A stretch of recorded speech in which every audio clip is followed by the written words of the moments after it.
Hey coaches, here's a look at our reverse buck play. Okay, this is one of our main complements off of jet sweep. Okay, after we establish jet sweep in a play we call jet power, we hit them with this reverse buck. Okay, so first off, we'll take you through the diagram, blocking rules and stuff, and then I have a couple of game clips for you. All right, so first off, on first sound, our snap count's red, set, go. So when the motion player hears red, right after he hears red, at the end of the red, at the D, he goes. Okay, so it's red. He's going full speed motion. Set, go. He is faking jet sweep. You need a great fake and fast motion here. Okay, this kid needs to go. Now we'll start with the offensive line first. Okay, we're gonna block this gap down backer. Okay, we're gonna keep it consistent with our regular buck blocking scheme. Okay, the only difference, because if it was buck, okay, he would pull, kick out, he wrap and lead. On this, he's going to pull. He's going to log the D end rather than kicking him out. Now, it's important he pulls with depth so he could give himself a good angle to log. And you don't want this kid blocking him too early because he's just going to go right around him. So we want to pull with depth into the backfield, flip our hips, and seal off the outside.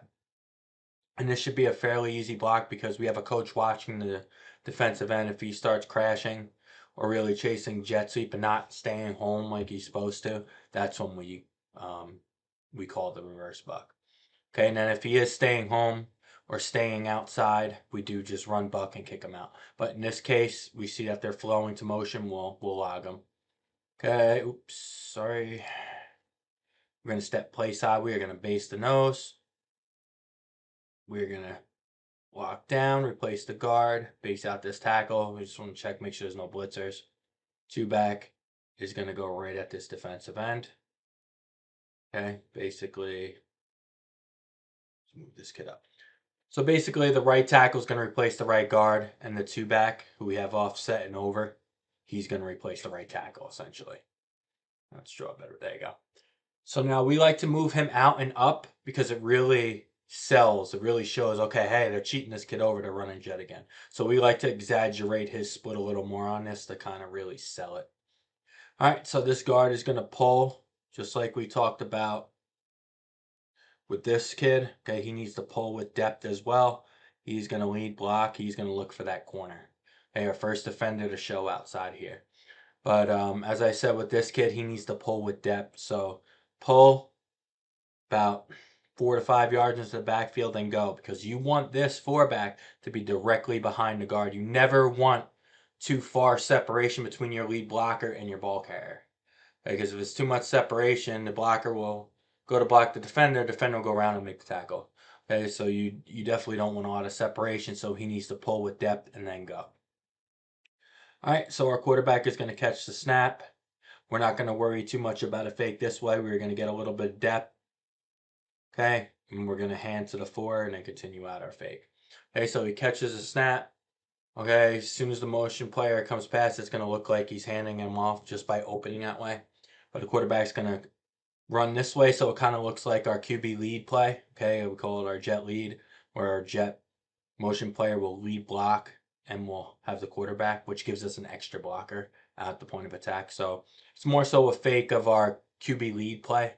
Our QB jet lead sweep is what we call it. All right, so that's that. He hands to the four. The four is going to turn.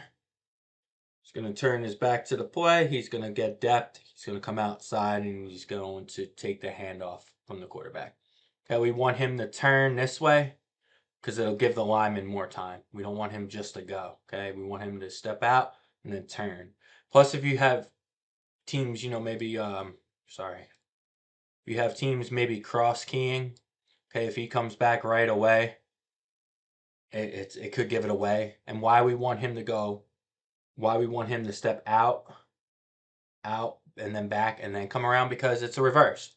We need the defense to flow this way so we could reverse field. You don't want to hand off on the reverse too soon. We want these kids opening up and running this way. So once they commit, they open their gate and they're running to the jet motion side, that's when we reverse the field. All right, so that's the reverse buck. We call it, this will be split right, 47 reverse buck. And let's get to some game film. Up tempo has been down tempoed a bit. They got receivers on the right here on this.